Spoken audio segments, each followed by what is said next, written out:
Romulus and Remus there, suckling on the she-wolf. And we're at the top of a hill. I don't actually know what this building is. It's very palatial. And it's taken 100 steps for us to get here.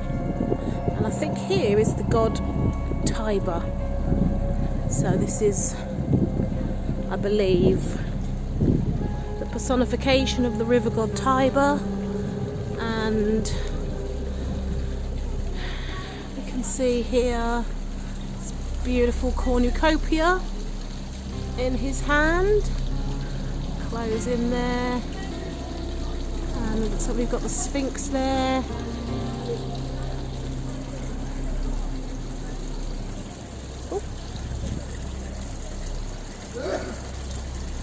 So the start of book 7 of the Aeneid, when the Tiber speaks to Aeneas and he reverses the tide of the Tiber to allow Aeneas to sail on to Latium, where he meets King Latinus. And it looks like here we have the personification of Roma. In her hand, holding the globe.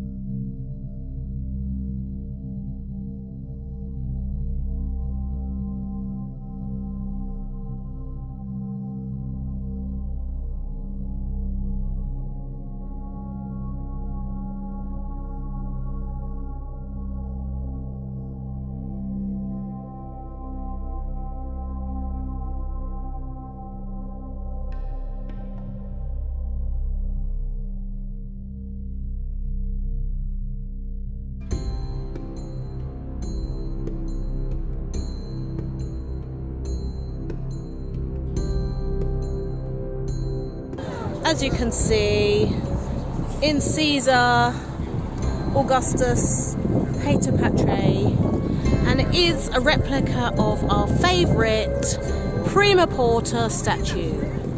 And we can see we have the breastplate there, the bare feet. So there's one of Caesar over there, and lots of people are queuing up, having their photos taken with Caesar. Where is he? But no one really wants to take their picture with Augustus, which is a shame. And there you have it. And behind us we have the Temple of Minerva. The Temple of Minerva, part of the Forum. You can see there the steps leading up. You can see the columns. And this is what it would have looked like.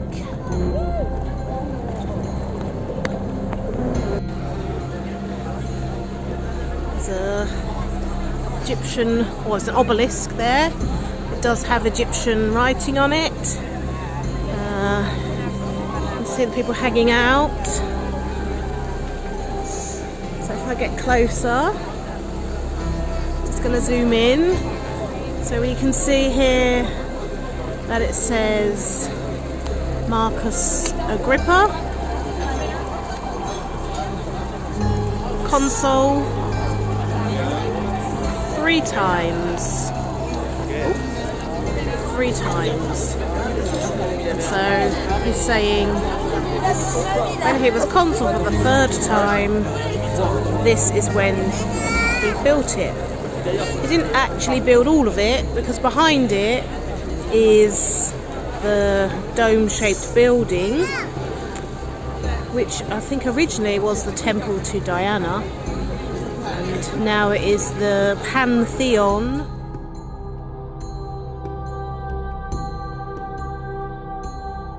Colosseum, which is also referred to as the Flavian Amphitheatre. You look how big this is.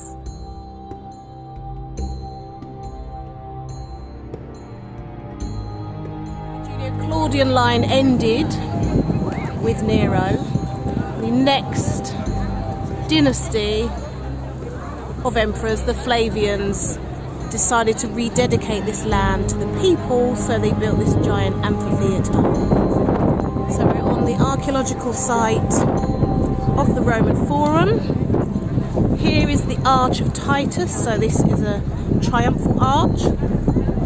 Augustus, remember, had a triple triumph and a triple arch that no longer exists. Here is the very famous Arch of Titus. And up here is the Forum. Over there we can see the Palatine Hill. There would have been the palace, the imperial palace, stripped now of all of its treasures and its beautiful marble, gold statues, which are now housed in the Vatican Museum. It's very, very busy here.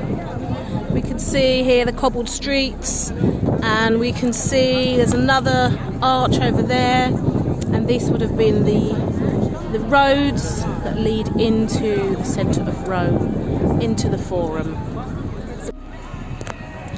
Here is a very cool skate park right next to the Colosseum.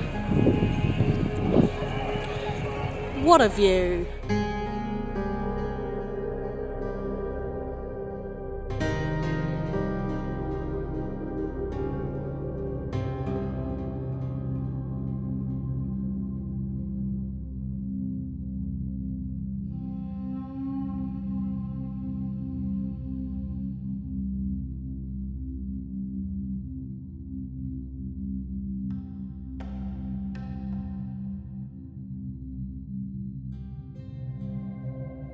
The theatre for Marcellus. So Marcellus, as we know, was Octavius's son, so Octavian's nephew, and then his son-in-law, because he married Julia. So it looks like a tiny Colosseum. It's actually a theatre.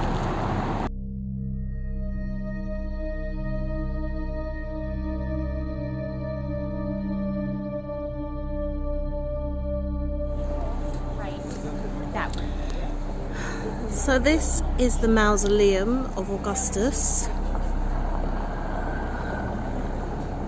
I don't think it's open to the public. You can see the round shape of it. It's still under excavation. And it's situated right next to this building here, which houses the Areopagus, or the Areopagus. The Vatican, this is the place where the Pope lives. Now if I zoom in, you can see that we have some words in Latin, and the one in particular here is Pont Max, which as we know means Pontifex Maximus. And this is what we find on the coins of Augustus, etc. And we can see it here now on the Vatican, on the building, Pontifex Maximus. So we can see the traditions are still prevalent, but the religion has changed. So this is the Vatican City. As you know, Christianity became the state religion under Emperor Constantine.